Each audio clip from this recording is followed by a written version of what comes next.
I didn't think I would say this after 15 videos, but I'm kind of okay with the fact that none of them went viral. If one did go viral, I don't know if I would have been ready for it. I didn't have like a clear process or system. My content wasn't like aligned with anything.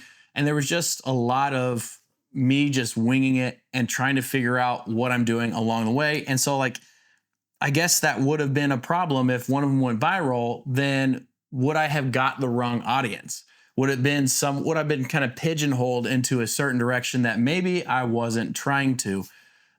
When you're starting out, you don't necessarily know what you're doing. You have an idea, you have a concept, you haven't gone through that many iterations of what your target audience is, or who you're talking to, or really what you want to do with the channel. So I'm kind of okay with the fact that it didn't go viral, because that allowed me to go through this process of learning the difficulty of growing on YouTube, but two, making sure that I have the right things in place to be successful on this platform. And because of that, I was able to use the 15 videos to get better and try to make systems. And I know I've talked about that a lot in the last few videos, but that was the big thing that came from just the challenge of growing, the first few months on YouTube, was what systems do I need in place to be successful for myself? What kind of wins do I want? What am I going to grade my, what's the grading scale that I'm going to go by on my channel? And man, it goes back and forth from trying to hit this many views and trying to like have the perfect edit and the perfect lighting. But the reality is, I think just being able to make 1% changes, make your video just a little bit better each time, get a little bit clearer with your messaging and what you want to talk about, and reaching the right audience. I think that's so important. And without kind of going through the process of just making videos, you're not going to get there. Like I spent years, and maybe this is something you guys have dealt with too. I spent years, like I've wanted to start YouTube since 2016. I remember buying a camera in like January 2016 to start YouTube, and it never really happened. Like, I would put a video up here and there. And like I've talked about in other videos, I have another channel where I have probably 20, 30 videos over the last 5 years on it. And they get views, but like, it's not the same. It's not really what I wanted to do. And so whatever was holding me back, and all the thoughts in my head of you're not good enough, or you have nothing to say, or everyone's already saying it, and some of that's true. Like some of that comes from a place of truth, where I see a ton of videos where I'm talking, about YouTube. Like there's a ton of people out there talking about YouTube and growing on YouTube. So there's a level of truth to some of those insecurities, but that shouldn't hold you back, because there's things that obviously, if you're wanting to start a YouTube channel, and it's not necessarily talking about YouTube, like you could be talking about flowers, growing plants. You could be talking about all kinds of stuff, your hobbies or whatever you enjoy talking about and teaching. If you have that, then there's something in you that wants to make those videos and to teach the stuff. There's room on that platform. That's kind of a side tangent. I mean, that's a truth that I want to share. It's definitely not in my notes. But if I didn't have those 15 videos, if something went viral immediately, then you're getting a ton of comments. You're getting a ton of people that are wanting specific things from your channel, and you don't have the opportunity to fill out what you're going to do and how you're going to do it, and kind of set that foundation. So now with that, I feel like I've established a little bit of a foundation of what I want to go move forward with.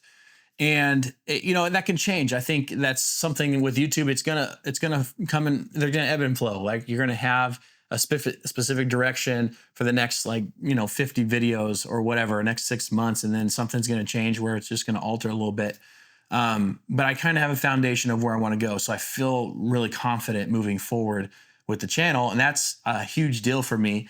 And so I'm excited to move forward in that. I think that building a system has saved me. If that's something that you're struggling with, comment below and let's talk about it. Or you can, I'm building a website right now where I'm going to have some resources available for helping people build a system for YouTube. And, that'll come, and I'll post that on the community post eventually. But, it's helped me a ton. So if it can help you, great. Let me talk to you. Let me shoot you some of this stuff.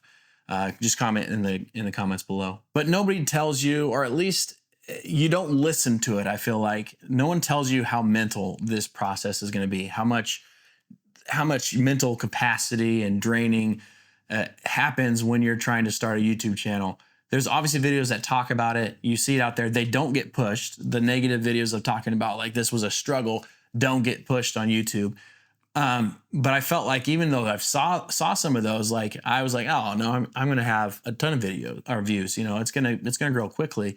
And so no one really talks about that. And so you know, I think just hitting upload, even when you only get 12 views and hardly any comments, that's draining, but continuing to be consistent is a win. It's a huge deal. And I think that's the win for new YouTubers, is being consistent even when other people aren't showing up to watch your videos. If I could go back to the beginning of starting YouTube just 2.5 months ago, I would focus less on being perfect on things, less on perfect thumbnails and titles and, you know, scripting and like planning. I think it's good to have those. And I think as you grow as a YouTuber and making videos and your channel grows, you get better and better at that, and it gets faster and faster. Right now, when you're starting out, it takes so long to have perfect edits. It takes so long to have the perfect script. It takes so long to have the perfect thumbnail and title that it just bogs you down. It slows down the process too much to where you don't get to have the output you need.